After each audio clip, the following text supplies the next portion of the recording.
తెలంగాణ ప్రభుత్వం కీలక నిర్ణయం తీసుకున్నట్టుగా తెలుస్తుంది. లగచర్ల ఇండస్ట్రియల్ కారిడార్ భూసేకరణని రద్దు చేసినట్టుగా తెలుస్తుంది. 2013 భూసేకరణ చట్టం అలాగే సెక్షన్ 13 ప్రకారం ఇక ఈ నిర్ణయాన్ని ఉపసంహరించుకున్నట్లు ప్రభుత్వం ప్రకటించింది. లగచర్ల ఇండస్ట్రియల్ కారిడార్ భూసేకరణను రద్దు చేస్తూ ప్రభుత్వం కీలక నిర్ణయం తీసుకుంది. తెలంగాణ సర్కార్ దానికి సంబంధించి కూడా మనం బ్రేకింగ్ న్యూస్ చూస్తున్నాం. లగచర్ల ఇండస్ట్రియల్ కారిడార్ భూసేకరణను రద్దు చేసింది. దీనికి సంబంధించిన పూర్తి అప్డేట్స్ మా కరెస్పాండెంట్ కొండల్ అందిస్తారు. కొండల్, లగచర్ల ఇన్సిడెంట్ అన్నది రాష్ట్ర వ్యాప్తంగా ఒక సంచలనం సృష్టించిన సంగతి మనకు తెలిసింది. ఎందుకంటే లగచర్లలో భూసేకరణకు సంబంధించి ప్రభుత్వం ఇండస్ట్రియల్ కారిడార్ అదేవిధంగా ఫార్మా విలేజ్కి సంబంధించి దాదాపు 1300 ఎకరాల భూసేకరణకు సిద్ధమైంది. దీంట్లో చివరిలో లగచర్లకు సంబంధించిన భూసేకరణ విషయంలో కొంత వివాదం తలెత్తడం, ఏకంగా కలెక్టర్ పైనే దాడి చేసిన సంఘటనలు కూడా మనం చూసాం. ఈ నేపథ్యంలోనే ఒకవైపు ప్రభుత్వం పైన కూడా భారీగా విమర్శలు వచ్చాయి. రైతుల భూములను ఇండస్ట్రియల్ కారిడార్కు అది కూడా ఫార్మా విలేజ్ ఫార్మా కంపెనీలకు ఎలా కట్టబెడతారంటూ ఆ ఆందోళన కూడా కొనసాగుతున్న నేపథ్యంలో ఈరోజు రేవంత్ రెడ్డి ప్రభుత్వం ఒక కీలక నిర్ణయం తీసుకుంది.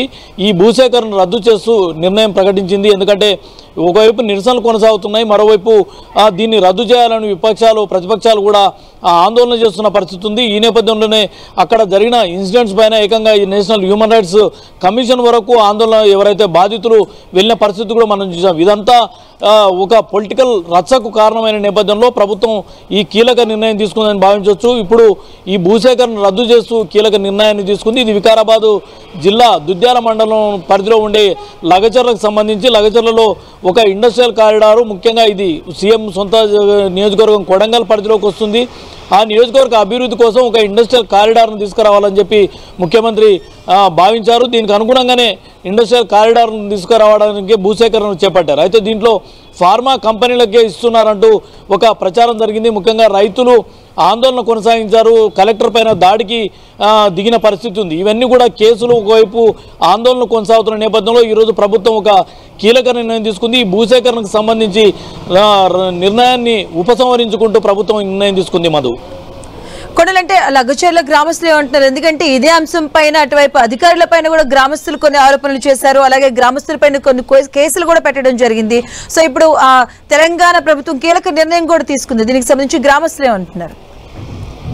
ముఖ్యంగా ఈ లగచర్ల ఇన్సిడెంట్ అన్నది ఇప్పుడు అధికార ప్రతిపక్షాల మధ్య ఒక ప్రధాన ఎజెండాగా కూడా మారింది మనం చూసాం. ఎందుకంటే భూసేకరణకు సంబంధించి ఒక అభివృద్ధి కార్యక్రమానికి ప్రభుత్వం తలపెట్టినప్పుడు ఆయా కంపెనీలకే అనుకోండి, ఆయా కారిడార్స్ సంబంధించి అనుకోండి, భూసేకరణ అన్నది చేపడుతుంది. గతంలో కూడా ప్రభుత్వాలు ఈ భూసేకరణ కార్యక్రమాన్ని కూడా చేపట్టాయి. ప్రాజెక్ట్ నిర్మాణం అప్పుడు కూడా ఈ భూసేకరణ చేపడుతుంటారు. అయితే దీనిలో భాగంగానే తాము అభివృద్ధి కోసమే ఒక ఇండస్ట్రియల్ కారిడార్ని తీసుకురావాలి, దాంట్లో ఉపాధి అవకాశాలు పెరుగుతాయి, ఆ ప్రాంతం వెనుకబడిన ప్రాంతంగా ఉంది కాబట్టి మేము ఇండస్ట్రియల్ కారిడార్ని తీసుకొస్తున్నామని ప్రభుత్వం చెప్తుంది. దీనికి అనుగుణంగానే భూసేకరణకు చేపడితే అక్కడ రైతుల భూములను ఇండస్ట్రియల్ ముఖ్యంగా ఫార్మాకి ఇస్తున్నారన్న ఒక ప్రచారం జోరుగా సాగింది. దానికి అనుగుణంగానే అక్కడ లోకల్గా ఉన్న రైతులు కూడా ఆందోళన చేసిన పరిస్థితి ఉంది. ఇప్పుడు ప్రభుత్వం ఉపసంహరించుకోవడం అనేది కొంత రైతుల్లో ఆనందం వ్యక్తం అవుతున్న పరిస్థితి కనిపిస్తుంది. ఏదేమైనప్పుడు కూడా ఒక అభివృద్ధి కార్యక్రమానికి చేపట్టినప్పుడు, అభివృద్ధికి సంబంధించిన ప్రాజెక్టు చేపట్టినప్పుడు భూసేకరణ అన్నది తప్పనిసరి ఉంటుంది. ఇది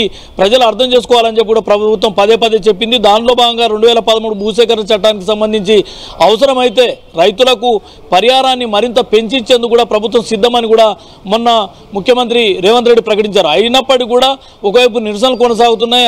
ఎవరైతే బాధితులు ఉన్నారో తాము భూములు ఇవ్వమని చెప్పి ఆందోళన కొనసాగిస్తున్నారు. వీటికి రాజకీయ పార్టీలు కూడా తోడు కావడం, ఇటు బీఆర్ఎస్ బీజేపీ అనుకోండి, వారందరూ కూడా మద్దతు తెలపడం, ఇది ఒక పొలిటికల్ ఎజెండా కింద మారిన పరిస్థితి మనం చూసాం. ఈ నేపథ్యంలోనే ప్రభుత్వం ఈ రకమైన నిర్ణయం తీసుకుందని మనం భావించాల్సి ఉంటుంది. ఏదేమైనప్పుడు కూడా అక్కడ రైతులైతే చెప్పండి అంటే విపక్షాలు కూడా దీనిపైన రాజకీయంగా ఒక అంత రాజుకుంటూ ఉంటుంది. అంటే ఇప్పుడు బీఆర్ఎస్ చేసినట్టు వ్యాఖ్యలకి దీన్ని రద్దుగా, అంటే దీన్ని తెలంగాణ తీసుకున్న ఈ నిర్ణయాన్ని ఎలా చూడొచ్చు? ఎందుకంటే ఇటువైపు దిలాపూర్ ఘటన కావచ్చు, అక్కడ గ్రామంలో ఉన్నటువంటి సందర్భంలో తీసుకున్న నిర్ణయం కావచ్చు, ఇప్పుడు లగచర్ల ఇండస్ట్రియల్ ఘటన కావచ్చు, అంటే ఇటువైపు విపక్షాలు కూడా అంటున్నాయి కదా, అంటే మేము చేస్తున్నాం, దీనిపైన పోరాడుతున్నాం, సో అందుకని వెనక్కి తగ్గుతుందని వాళ్ళు చెప్తున్నారు. సో ఎలా అనుకోవచ్చు దీని అసలు ఈ రెండు అంశాలు? ఇది ఇప్పుడు రాజకీయ పార్టీలు ఎప్పుడు కూడా ఒక పొలిటికల్ క్రెడిట్ తీసుకుంటాయి. అటు మేము ప్రయత్నం చేసినాం కాబట్టి, మేము ఆందోళన చేసినాం కాబట్టి ప్రభుత్వం దిగి వచ్చిందని ప్రతిపక్షం చెప్పుకునే అవకాశం ఉంటుంది. అయితే ఇక్కడ స్థానికంగా ప్రజల అభిప్రాయాలను, మనోభావాలను గుర్తించాల్సి ఉంటుంది కాబట్టి వాటిని గుర్తించే తాము నిర్ణయం తీసుకున్నామన్నది ప్రభుత్వం వాదనగా ఉండబోతుంది. ఏదేమైనప్పుడు కూడా ఒక ప్రాజెక్ట్ ముందుకు సాగాలనుకున్నప్పుడు కొంత సామరస్యపూర్వకంగా ముందుకెళ్లాల్సిన పరిస్థితి ఉంటుంది. ఇంత ఆందోళనలు ఒకవైపు, దీనికి రాజకీయ పార్టీలు తోడు కావడం అన్నది ఇది మరింత ఫ్లేరప్ అయిన పరిస్థితి మనం చూసాం. కాబట్టి అక్కడ స్థానికంగా ఉన్న ప్రజల మనోభావాలను గుర్తించి వారి అభిప్రాయాలను గౌరవిస్తూ ప్రభుత్వం ఈ నిర్ణయం తీసుకుందానని ప్రభుత్వం చెప్పే అవకాశం ఉంటుంది. మొత్తానికైతే లగచర్ల ఇన్సిడెంట్ అన్నది రాష్ట్రంలో ఒక సంచలనం సృష్టించిన సంగతి మనకు తెలిసిందే. కలెక్టర్ పైన దాడి జరగడం అన్నది ఇప్పటి వరకు ఎప్పుడు కూడా జరగని పరిస్థితి. ఈ నేపథ్యంలోనే ఇంత హై టెంపరేచర్, హై వోల్టేజ్కు కారణమైన లగచర్ల భూసేకరణకు సంబంధించి ప్రభుత్వం ఈ కీలక నిర్ణయం తీసుకుందని భావించవచ్చు. కొండలంటే లగచర్ల గ్రామస్తులు కూడా అధికారుల పైన కొన్ని విమర్శలు చేశారంటే, ఇటువైపు చెప్పకుండా అటువైపు స్త్రీలతో కూడా అసభ్యంగా ప్రవర్తించారు, అది చెప్పకుండా వచ్చి అరెస్టులు చేశారు, అలాగే కొన్ని గ్రామస్తులపైన కొంతమంది కేసులు పెట్టారు అని కూడా కొంత అసంతృప్తిని కూడా వ్యక్తం చేశారు ఆఫ్టర్ లగచర్ల ఘటన తర్వాత కూడా. దీనిపైన ఏమైనా క్లారిటీ వచ్చే అవకాశం ఉందా? ఈ కేసులకు సంబంధించి కలెక్టర్ పైన దాడి అంటే విధి నిర్వహణలో కలెక్టర్తో పాటు రెవెన్యూ అధికారులు ఉన్నారు, వారందరిపైన మూకుమ్మడి దాడి జరిగింది. అయితే ఈ దాడికి సంబంధించి ఇప్పటికే పోలీసులు కేసులు పెట్టారు, అవసరం వారి అందరినీ రిమాండ్లోకి పంపించిన పరిస్థితి ఉంది. అది చట్టపరంగా ప్రభుత్వం ఏ విధంగా ముందుకెళ్లాలో ఆ విధంగా ముందుకెళ్తూనే ఉంటుంది. కలెక్టర్ పైన దాడి జరిగిన నేపథ్యంలో ఖచ్చితంగా కేసులు అనేవి కొనసాగుతున్నాయి. అయితే ఇవన్నీ పొలిటికల్ రచ్చకు ప్రధానంగా ఈ లఘుచర్ల కారణమైందని చెప్పుకోవచ్చు. స్థానికంగా ఉన్న ప్రజల వారి అభిప్రాయాలను ప్రభుత్వానికి చెప్పే అవకాశం ఉంటుంది. అయితే భూసేకరణకు సంబంధించి ఆ రోజు జరిగిన మీటింగ్లో ఏకంగా దాడికి పాల్పడడం అన్నది ఈ మొత్తం ఉద్రిక్తతలో కారణమైంది.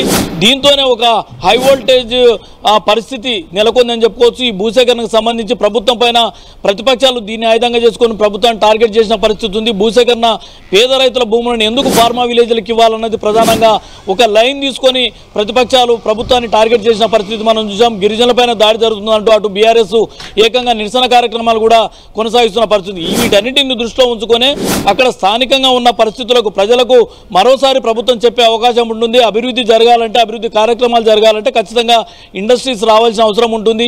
దీంట్లో ఎలాంటి ఇండస్ట్రీస్ రావాలి, ఆ ఇండస్ట్రీస్ని ఏ విధంగా నెలకొల్పాలన్నది ప్రజలకు మరోసారి వివరించే అవకాశం ఉంటుంది. ఏదేమైనప్పుడు కూడా ఈ ఇష్యూ అన్నది చాలా ఫ్లేరప్ అయింది. రైతులు ఒకవైపు ఆందోళన కొనసాగిస్తున్నారు. అక్కడ ఉన్న భూ నిర్వాసితులు తాము భూములను ఇయ్యమంటూ ఆందోళన చేస్తున్న పరిస్థితి, వారికి రాజకీయ పార్టీలు తోడున్న పరిస్థితి ఉంది. వీటన్నిటి నేపథ్యంలో ప్రభుత్వం ఈ కీలక నిర్ణయం తీసుకున్నదని భావించవచ్చు. ఎందుకంటే ఇంత ఉద్రిక్త పరిస్థితుల మధ్యన ఆ ఇండస్ట్రియల్ కారిడార్ను ఇప్పటికిప్పుడు నెలకొల్పడం కూడా సరైనది కాదన్న ఒక ఉద్దేశంతోనే ప్రభుత్వం కొంత సమయం తీసుకునే అవకాశం ఉంటుంది. దీంట్లో ప్రజలు అర్థం చేసుకునే వరకు వేచి చూసే అవకాశం కూడా ఉంటుంది. ఈ నేపథ్యంలోనే ప్రభుత్వం ఈ ఉద్రిక్త పరిస్థితుల మధ్యన అంతే పట్టుదలగా ముందుకు పోవాల్సిన అవసరం లేదన్న ఉద్దేశంతోనే అక్కడ లోకల్ స్థానికంగా ఉన్న రైతుల అభిప్రాయాలను అనుకోండి, ప్రజల మనోభావాలను గుర్తించే ఈ భూసేకరణ రద్దు నిర్ణయం తీసుకుందని భావించవచ్చు. Madhu, thank you Kondal.